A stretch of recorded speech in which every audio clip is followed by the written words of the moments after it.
नौकरी मिलने के बाद कहाँ तो अच्छे दिन आने थे, पर लाखों लोगों के लिए नौकरी करना ही मुश्किल हो रहा है। देखिए, डेमोक्रेसी को बचाने का जिम्मा भी वर्कर्स ने अपने सर पर उठाया है और आप तक इनकी खबर भी नहीं पहुंच रही। सिर्फ स्विगी, जोमैटो, ब्लिंकिट ही नहीं, स्कूल, कॉलेज, हॉस्पिटल से लेकर टॉप कंपनीज में भी जॉब्स टेम्पररी हो रहे हैं। हाँ, सामान अपने सर पर नहीं ढोते, पर लैपटॉप तो सुबह शाम अपने कंधे पर ढोते ही है ना।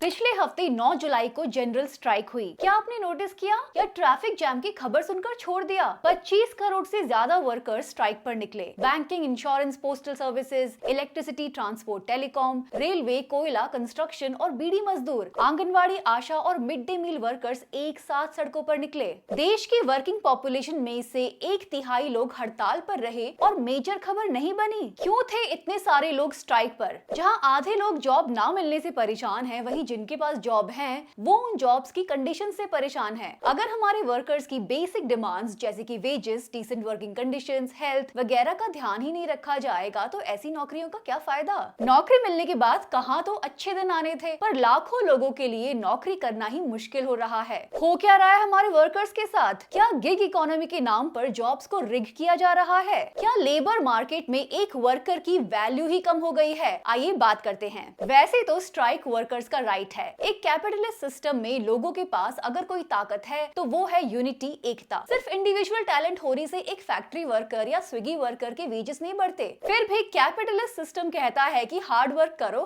करो, एक ना एक दिन सफलता आपके कदम चूमेगी। क्या आपने तपती गर्मी में कंस्ट्रक्शन में काम करते आदमी और औरतों को देखा है? एक मिनट बचाते और आपका खाना और सामान पहुंचाते स्विगी और ब्लिंकिट वर्कर्स को तो देखा ही होगा। इनसे ज्यादा हार्ड वर्क भला कौन करता है? नारायण मूर्ति के कहने से पहले ही ये लोग 18 घंटे काम कर रहे हैं। फिर भी मिनिमम वेज और डिसेंट वर्किंग कंडीशंस इनसे कोसों दूर हैं। प्राइवेटाइजेशन के प्रोसेस में ट्रेड यूनियन बनाने का राइट भी बहुत सारे वर्कर्स से छिन गया है। फिर भी लेटेस्ट स्ट्राइक में 25 करोड़ वर्कर्स ने दिखाया कि all workers need to fight. 10 central trade unions और संयुक्त किसान मोर्चा ने इस स्ट्राइक का आह्वान किया। कई सारे सिविल सोसाइटी ऑर्गेनाइजेशंस, नरेगा संघर्ष मोर्चा, भूमि अधिकार आंदोलन, दलित और आदिवासी ऑर्गेनाइजेशंस और सारी लेफ्ट पार्टीज ने स्ट्राइक को सपोर्ट किया। वर्कर्स की 17 मेजर डिमांड्स थी। आप सोचेंगे कि यही ना अपने जॉब वेजेस को लेकर होंगी, पर इनकी डिमांड्स में आपके हिस्से की भी डिमांड्स थी। जो आप नहीं बोल सकते उसकी जिम्मेदारी भी इन वर्कर्स ने ले ली है। Control price rise, remove GST on essential items like food, medicine, agro inputs और मशीनरी। ये आपको नहीं चाहिए क्या?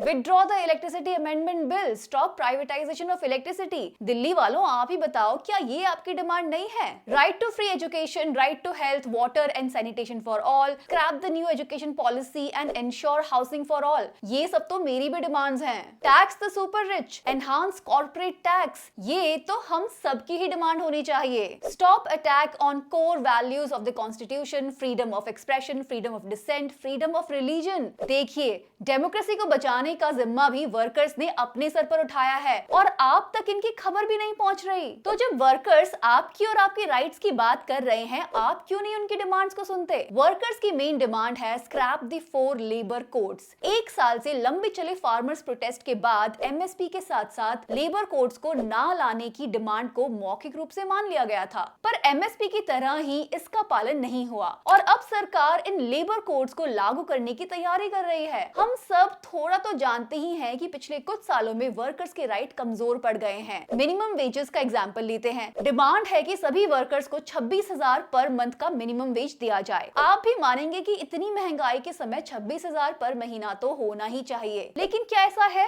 अभी रिसेंटली दिल्ली गवर्नमेंट ने मिनिमम वेजेस को रिवाइज किया है। अब अनस्किल्ड वर्कर को कम से कम 18,000, सेमी स्किल्ड वर्कर्स को 19,900 और स्किल्ड वर्कर्स को 21,900 महीना दिया जाएगा। एक दिन की रेट से देखें तो कम से कम 390 रुपए। ग्रेजुएट एंड अबव को 23,800 से 24,300 रुपए दिया जाएगा। दिन का मैक्सिमम 520 रुपया। केरला में आपको 700 रुपए पर डे मिल सकते हैं और यही कारण है कि केरला, तमिलनाडु और दूसरे सदर्न स्टेट्स में लाखों लोग पलायन करते हैं, क्योंकि जॉब्स भी वहां बेहतर हैं और वेजेस भी। 2025 के जून जुलाई के महीने में काम करना सबके लिए आसान नहीं है। इस साल नॉर्थ इंडिया में टेम्परेचर 46 के पार गए, कहीं कहीं तो 48 और 50 डिग्री सेल्सियस। बार बार IMD येलो अलर्ट जारी करता रहा, घर में रहो, बाहर मत निकलो, स्कूल की छुट्टी कर दो। पर डेली वेज पर काम करने वाला मजदूर छुट्टी लेकर घर थोड़ी ना बैठ सकता है। 2024 का डेटा दिखाता है कि देश में 40,000 से ज्यादा हीट स्ट्रोक के केसेस रिपोर्ट किए गए, 737 डेथ हुई। कंस्ट्रक्शन, एग्रीकल्चर और मैन्युफैक्चरिंग में काम करने वाले लोगों पर सबसे ज्यादा असर पड़ा। क्लाइमेट चेंज के चलते आगे आने वाले सालों में गर्मी और बढ़ेगी, कम होने वाली नहीं है। पर क्या हमने वर्कर्स की सेफ्टी के लिए कुछ पॉलिसीज अपनाई हैं? कोई बदलाव किया है? Not really. उल्टा हम दिल्ली जैसे शहर में भी लोगों को एक सुरक्षित जगह प्रोवाइड करने के बजाय उनके बने बनाए घर तोड़ रहे हैं। कई स्टेट गवर्नमेंट्स ने कहा कि दोपहर 12 से शाम 4 बजे तक आउटडोर काम को कम करना चाहिए और कूलिंग इंफ्रास्ट्रक्चर लगाना चाहिए। अब ये बात आप ईंटों के भट्टे चलाने वालों को बताएं जो दिन रात मजदूरों से काम लेते हैं। कंस्ट्रक्शन में लगे बड़े प्राइवेट कंपनीज को जाकर कहें, उनको रेगुलेट करें जिनके मजदूर बिना सेफ्टी गियर के ही अंडर कंस्ट्रक्शन बिल्डिंग्स पर काम करते हैं। सऊदी अरब में पीक समर टेम्परेचर 50 डिग्री के ऊपर चले जाते हैं। वहाँ सरकार सभी तरह के आउटडोर वर्क पे 3 महीने का बैन लगा देती है और ये जरूरी है, वरना हेल्दी वर्कर्स के बिना आपका काम भी नहीं हो पाएगा। सिर्फ हीट का ही मसला नहीं है, हमारे देश में वर्किंग कंडीशंस को सीरियसली नहीं लिया जाता। अच्छे खासे ऑफिस में भी लंच और ब्रेक टाइम रेगुलेटेड नहीं होते, एम्प्लॉयज के लिए साफ टॉयलेट नहीं होते, शाम के बाद घर लौटने के लिए ट्रांसपोर्ट नहीं होता, रास्ते में लाइटिंग नहीं होती। 2025 में भी वर्कर और एम्प्लॉयज बहुत ही बेसिक चीजों की डिमांड कर रहे हैं। एटलीस्ट काम करने लायक माहौल तो बनाओ। रिसेंटली एक NGO प्रजा फाउंडेशन ने महाराष्ट्र में पब्लिक टॉयलेट्स की हालत पर सर्वे किया। उन्होंने पाया कि 752 आदमियों के लिए और हर 820 औरतों के लिए एक ही टॉयलेट है। स्वच्छ भारत मिशन याद है आपको? उसकी गाइडलाइंस कहती हैं कि 400 आदमियों के लिए कम से कम 100 टॉयलेट होने चाहिए और हर 200 औरतों के लिए भी 100 टॉयलेट होने जरूरी हैं। तो सरकार को टॉयलेट की हालत सुधारने के लिए कुछ कदम लेने चाहिए थे ना, राइट? आप फिर से भूल गए कि ये अमृत काल है, यहाँ क्वेश्चंस पूछना अलाउड नहीं है। अमृत काल की गरिमा का ख्याल रखते हुए महाराष्ट्र सरकार ने इस NGO पर इंक्वायरी शुरू कर दी है। ओह, आप औरतों की वर्किंग कंडीशंस पर भी बात करना चाहते हैं? रिसेंटली पब्लिश्ड 2 स्टोरीज का एग्जांपल लेते हैं। एक है business and human rights resource centre में छपी रिपोर्ट। तमिलनाडु के दिंडीगल में एक गारमेंट फैक्ट्री में काम करने वाली महिलाएं अपना हाल बता रही हैं। 40 डिग्री की गर्मी में भी लंबे घंटे, पुअर वेंटिलेशन और सिंथेटिक यूनिफॉर्म में काम करना पड़ रहा है। एक वर्कर की ज़बानी ऐसा लगता है कि किसी ने हाई फ्लेम पर प्रेशर कुकर के अंदर डाल दिया हो। ना ठीक से ब्रेक मिलते हैं, ना साफ टॉयलेट और पानी, और दिन के 1000 गारमेंट्स बनाने होते हैं। डॉक्टर्स का कहना है कि इन सब के चलते anaemia, hypertension, menstrual disorders, chronic fatigue और किडनी स्ट्रेन तक हो सकता है। दूसरा एग्जांपल है आशा वर्कर्स। रूरल हेल्थ केयर की बागडोर यही संभाले हैं, फिर भी सरकार इन्हें बस वॉलंटियर का दर्जा देती है और 6 स्टेट्स को छोड़कर आशा वर्कर्स को फिक्स वेजेस नहीं मिलते। रात बेरात गांव में बिना किसी प्रोटेक्टिव गियर और सपोर्ट के ये औरतें डिलीवरी का काम कराती हैं, बच्चों को वैक्सीन देती हैं और तो और सरकार के लिए डेटा भी इकट्ठा करती हैं। पर इनको अभी तक प्रॉपर वर्कर का स्टेटस नहीं मिला। वर्किंग कंडीशंस तो बाद में आती हैं, पहले वर्कर की तरह रिकॉग्नाइज तो करो। 9 जुलाई की जनरल स्ट्राइक में पिंक साड़ी में ये जो हजारों औरतें आगे चल रही हैं, ये आशा वर्कर्स ही हैं। सरकार और नीति आयोग इस तरह के रिपोर्ट्स निकाल रहे हैं। India's booming gig and platform economy, future of work, gig jobs growing. वाह वाह। बट पूछो कि इंडिया में कितने गिग वर्कर्स हैं, तो जवाब नोबडी नोज। सरकारी डेटा में भी इनके लिए कोई कैटेगरी नहीं है। कुछ ही दिन पहले urban company 49 rupees per hour में इंस्टामेट प्रोवाइड कर रही थी। सोचिए, ये मॉडर्न स्लेवरी नहीं तो क्या है। जब सोशल मीडिया पर बैकलैश मिला तो कंपनी ने इस सर्विस का नाम बदल दिया, इंस्टामेट से इंस्टा हेल्प कर दिया। उन्होंने कहा कि मेट्स पर आवर 150 से 180 तक कमा सकती हैं और महीने का 20,000 से 25,000। लेकिन ऐप पर मिनिमम सर्विस रेट अब भी 49 ही है। मान लो कि 1 घंटे के 150 रुपए मिलते भी हैं, तो क्या गारंटी है कि दिन में 8 घंटे का काम मिलेगा और 20 दिन का काम मिलेगा? शहर में एक जगह से दूसरी जगह जाने की कॉस्ट कौन उठाएगा? ऊपर से देखने पर गिग वर्क फॉर्मल वर्क लगता है। एक कंपनी आपके आपको हायर करती है, काम के घंटे फ्लेक्सिबल हैं,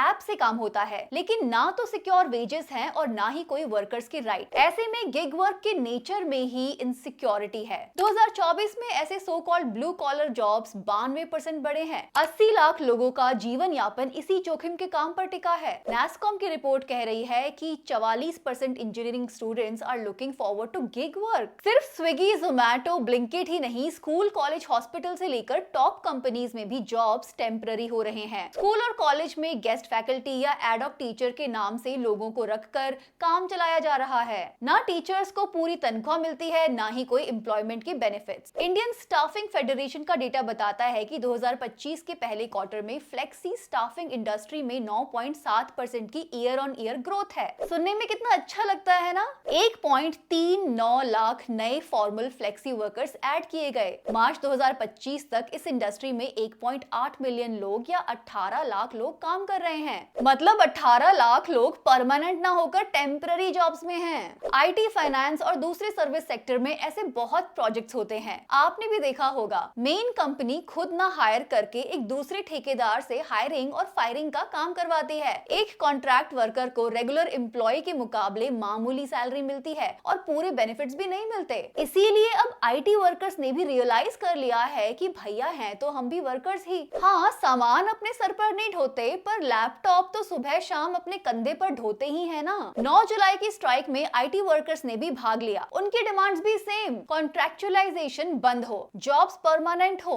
काम के घंटे नारायण मूर्ति से पूछकर नहीं, वर्कर से पूछकर निर्धारित किए जाएं। इकोनॉमिक्स है ना, हर जगह काम करती है। बिहार के चुनाव में भी लेबर का मसला एक अहम मुद्दे की तरह सामने आया है। फ्रंटलाइन में सोनी मिश्रा की एक रिपोर्ट का अनुमान है कि इलेक्शन कमीशन के स्पेशल इंटेंसिव रिवीजन में लगभग 3 करोड़ लोगों को वोटर लिस्ट से बाहर किया जा सकता है। बिहार में 7.9 करोड़ वोटर्स हैं। कौन है ये 37% लोग जो वोटिंग करने से बाहर हो सकते हैं? ऑफ कोर्स ये कोई अमीर पूंजीपति नहीं है जिनका पासपोर्ट यूएस का होता है और आधार की जिन्हें जरूरत ही नहीं पड़ती। ये गरीब मजदूर लोग ही हैं जिनकी जिंदगी 2 वक्त की रोटी कमाने में ही गुजर जाती है। द हिंदू में छपे एक एस्टिमेट के हिसाब से 2003 और 2024 के बीच 1.76 करोड़ लोगों ने बिहार से पलायन किया है। कैसे ये लोग बर्थ सर्टिफिकेट और बाकी डॉक्यूमेंट्स जुटा पाएंगे? इवन बिहार के अंदर रहने वाले लोगों के लिए 3 महीने में सारे डॉक्यूमेंट्स जुटाना कोई मामूली बात नहीं है। 1 या 1.5 साल का समय होता तो माइग्रेंट लेबरर्स छठ पूजा या किसी और ओकेजन पर वापस आकर ये काम करा सकते थे, पर ये सब इतनी जल्दी शायद इसीलिए हो रहा है कि ये लोग ये काम ना करा सके। क्यों इलेक्शन कमीशन को वोट डलवाने से ज्यादा वोटर रिवीजन की जल्दी पड़ी है? सोचिए, इसमें मजदूर की हालत तो ना घर का ना घाट का वाली रह गई। ना अपने स्टेट में काम मिला और बाहर निकले तो अपने ही स्टेट से वोटिंग राइट भी छिन गया।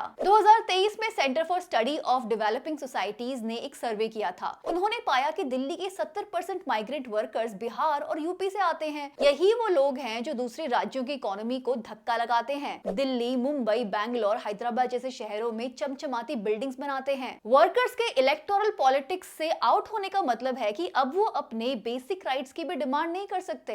अगर आज आपको ये पॉलिटिक्स ठीक लग रही है तो जल्द ही ये आपके घर भी आने वाली है। जैसे बिहार के मजदूर को मुंबई से बाहर किया जा रहा है, वैसे ही इंडिया के मजदूर को हथकड़ी पहनाकर यूएस से बाहर किया जा चुका है। अब अपने स्टेट में भी डिसफ्रेंचाइज होने का मतलब बस ये है कि राजनीति के साथ मिलकर पूंजीवाद आपसे आपका आखिरी अधिकार भी छीन रहा है। अब कैपिटलिज्म चाहता है कि भुखमरी की कगार पर मजदूर अपने लेबर को औने पौने दामों पर बेचने को मजबूर हो जाए। 9 जुलाई की स्ट्राइक ने दिखाया कि मजदूर बेशक बेबस हो, बेवकूफ नहीं है। वो जानता है कि ये सिस्टम उसके कंधों पर चलता है। वो काम करना बंद कर दे तो किसके खून पसीने पर प्रॉफिट्स बनेंगे। That's all for this week. Thank you for watching Cracknomics. मिलते हैं अगले हफ्ते to crack more economics.